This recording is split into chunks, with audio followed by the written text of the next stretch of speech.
এই গণসভার সৃষ্টি হয়েছে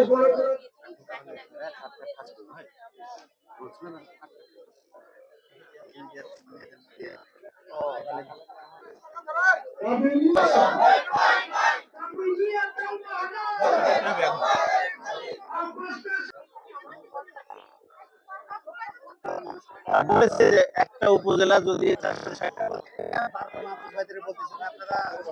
এবং আমাদের প্রাণপ্রিয় টেকনোলজিস্ট ও ফার্মাসিস্ট ভাই ও বোনেরা, আজকে আমরা এখানে যে উদ্দেশ্য নিয়ে সমবেত হয়েছি এবং টেকনোলজিস্টের মান সম্মান এবং মর্যাদা আদায়ের একটা দাবি। এটি কোনো দাবি নয়, এটি একটি অধিকার। দেশবাসী এবং আপনাদের মিডিয়ার মাধ্যমে আমরা সকলকে জানাতে চাই, ফার্মেসি এবং টেকনোলজি পেশাটি একটি অত্যন্ত গুরুত্বপূর্ণ একটি পেশা। চিকিৎসা সেবায় অপরিহার্য একটি অঙ্গ, যা ছাড়া এটি পরিচালনা করা একদম অসম্ভব প্রায়।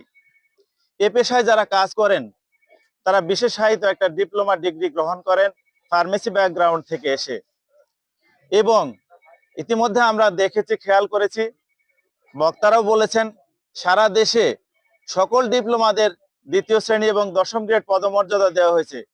এর বিপরীতে এই পেশাটাকে একটা বৈষম্যহীন অবস্থায় বৈষম্যের মধ্যে রাখা হয়েছে, যা এই স্বাস্থ্য বিভাগে একটা বিশৃঙ্খলা সৃষ্টি করেছে। যে কারণেই আজকে আমাদের রাস্তায় নামা, অন্যথায় এই দাবিটা আমাদের রাস্তায় চাওয়ার কথা ছিল না। সেই কারণে আমি দেশবাসী এবং রোগী সাধারণকে অনুরোধ করব, এই সাময়িক ভোগান্তির জন্য আমরা আন্তরিকভাবে দুঃখিত। নিশ্চয়ই সরকার যদি এটা অনুধাবন করেন, অতি দ্রুত আমাদের দাবিটা মেনে নিলে আমরা হয়তো রাস্তা থেকে ফিরে যাব এবং আমরা কাঙ্ক্ষিত সেবা প্রদানে সক্ষম হব। আশা করি এই দশম গ্রেডের দাবি আজকে জনদাবিতে পরিণত হয়েছে। আপনারা জানেন, ইতিমধ্যে এদেশে প্রায় 50টির বেশি টেকনোলজি ইনস্টিটিউট খোলা হয়েছে, যেখানে হাজার হাজার ছাত্র লেখাপড়া করতেছে। আমরা এদেশেরই জনগণ, যারা রোগীরা ভোগান্তি পোহাচ্ছেন আমাদেরই আত্মীয় স্বজন, আমরা তাদের বাইরে কেউ নই। আমরা আসলে রোগীদেরকে ভোগান্তি দিতে চাইনি। আমরা আশা করি সরকারের বোধোদয় হবে, অতি দ্রুত সময়ের মধ্যে দাবিটা মেনে নিলে আমরা আগামীকালকে শাটডাউন কর্মসূচি পর্যন্ত যেতে চাই না। আশা করি সরকার বুঝবেন এবং সমস্ত বিশৃঙ্খলার নিরসন ঘটিয়ে দশম গ্রেড প্রদান করা হলে আমরা অতি দ্রুত রোগীর কাছে সেবা দিতে ফিরে যেতে চাই। মেডিকেল টেকনোলজিস্ট এবং ফার্মাসিস্ট দশম গ্রেড দাবি আদায়ের লক্ষ্যে যে কর্মসূচি চলছে, এটা কেন্দ্র ঘোষিত সারা বাংলাদেশ ব্যাপী। রাজশাহীতে রাজশাহী মেডিকেল কলেজ এবং হাসপাতালের পাশাপাশি রাজশাহী মহানগরীর সকল সরকারি, আধা সরকারি, স্বায়ত্তশাসিত এবং প্রাইভেট প্রতিষ্ঠান পালন করা হচ্ছে। আমরা মেডিকেল টেকনোলজিস্ট ফার্মাসিস্ট দীর্ঘ 3 যুগ যাবৎ যে অধিকার আদায়ের লড়াইয়ে যে আমরা আবির্ভূত হয়েছিলাম, কিন্তু সাম্প্রতিক সময়ে বিগত 5 তারিখের পরে এই সরকারের যেহেতু প্রতিশ্রুতি ছিল বিভিন্ন স্বাস্থ্য সেক্টরে যেগুলো বৈষম্য ছিল, সেগুলো বিভিন্ন তাদের দাবি দাওয়াগুলো জাস্টিফাই করে বলছে বৈষম্য যারা ছিল তাদের নিরসন করবেন। কিন্তু আমরা লক্ষ্য করেছি স্বাস্থ্য সেক্টরে সকলের বৈষম্য মোটামুটি নিরসন করার পরও শুধুমাত্র মেডিকেল টেকনোলজি এবং ফার্মাসিস্টদের বৈষম্য নিরসনে কোনো উদ্যোগ নেওয়া হয় নাই।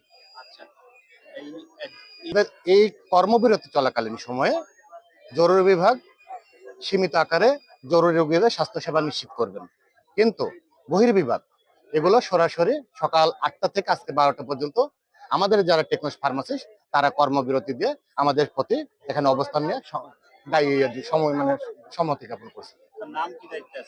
আমি অসীম কুমার ঘোষ, যুগ্ম মহাসচিব। ধন্যবাদ প্রেস থেকে আগত রনিকে আমাকে কথা বলার সুযোগ করে দেওয়ার জন্য। আমি মোহাম্মদ আশিদুল হাসান রাসেল।